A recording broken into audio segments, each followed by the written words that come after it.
Oh, sorry. I was just drinking milk. The internet, holistically, has given way for man to exercise more rigorously his freedoms and rights. Although, quite recently, certain political figureheads and government policies have called for a blanket of sorts to be hauled on top of the Australian internet, justifying themselves in the name of our children and the good of the nation. The Australian prospect of censorship has been paralleled to that of more tyrannical governments, namely China, Burma, and North Korea, arguing that the mole of censorship will inevitably grow into the cancer that is government paternalism. Modern times see people equating their freedom of speech with the internet, protesting at any slight sound of their freedom of speech or right to information be capped. However, can the government justify sacrificing individuals' rights for the overall safety of its society? Or do we maintain a happy-go-lucky approach and live harmoniously with pedophilia tendencies, obscene pornography, and illegal activities? To what does man give precedence? His rights or his responsibilities? The Australian government, represented by Minister Stephen Conroy, would have to vouch for responsibilities, proudly toting that new measures are being put in place to provide greater protection to children from the intruding online pornography and violent websites.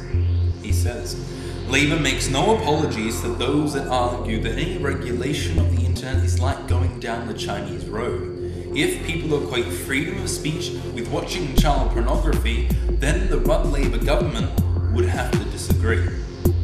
The government stated that the blacklist contained 1,370 websites. 674 were related to child pornography.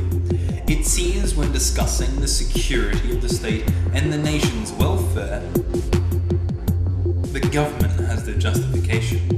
How can we live in a society that sits idle whilst preventable crime runs smoothly? However, the government has befallen some criticism for using such a blatant agree with us or you're a pedophile approach.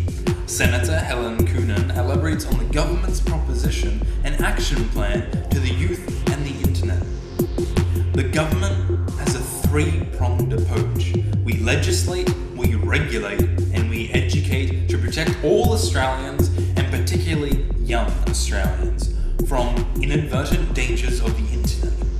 It seems that the rationale behind censorship advocates lies in the concerns of the material falling into the young hands of children. Michael Flood and Clive Hamilton from the Youth and Pornography Institute explain the dangers of an unrestrained internet. Children can spend hours wandering online through a vast array of free images and movie clips, much of which would be prohibited on video.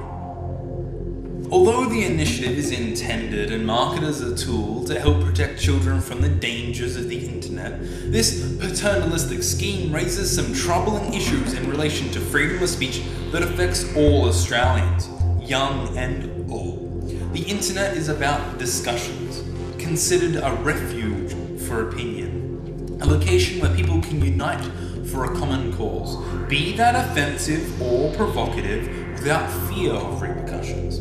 Censoring the internet is considered a violation of human rights and the liberty to speak openly without censorship and access to information freely.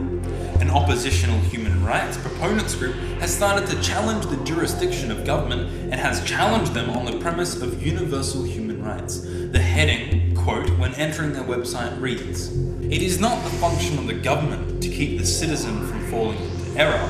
It is the function of the citizen to keep the government from falling into error." John Gilmore, the co-founder of Electronic Frontier Foundation, states that the internet interprets censorship as damage and roots around it. The group's main concern lies beyond the disappointments of being unable to watch films such as "Even though she has a very unpleasant face on her, she really loves doing the nasty." The objection lies within the substandard success rates of current filtering systems, leading to what is called false positives. That filtering will be compulsory, and exactly how far the government will push once it's in place. Due to controversial policy, the Australian government has been under fire by many of its citizens, some being moved to more aggressive behaviour. One such example is the anonymous group that decided to fight the policy of internet censorship and attacked a government website redirecting users to a page containing the following. This site contains information about the boards that have the right to control your freedoms. The classification board has the right not just to classify content, the name is elaborate trick, but also the right to decide what is and isn't appropriate and ban content from the public. We are part of an elaborate deception from China to control and sheepify the nation. To protect the children, all opposers must hate children and therefore must be killed with a large melons during the prosecution parties in September. Come and join our alien space party. Emphasis theirs. Minister Stephen Conroy said he had received reports of the hack. However, he said that the people responsible were misguided, adding that the proposed filter would only be used to block illegal content. The campaign that they were mounting is erroneous and misinformed, he said. It seems, as postulated before, that the argument comes down to which of rights or responsibilities take precedence. On one extreme, we have that man is not restrained on the internet, he is free to roam, be in that paddock of illegal activities, terrorist behaviour, and pornography, be that of heterosexual, homosexual, child, or goat nature. But would we let that man roam free on the street? Well, of course not. Then why so on the internet? As the internet is relatively indiscriminating, we will continue to see rises of youth involvement in such said activities on the net. The government's decision to censor the internet leaves the human rights of humans sullied and creates a path towards a redder state. In response to what takes precedence, rights or responsibilities, it seems it is whatever is economically viable, because the government's gonna do what it wants to do anyway.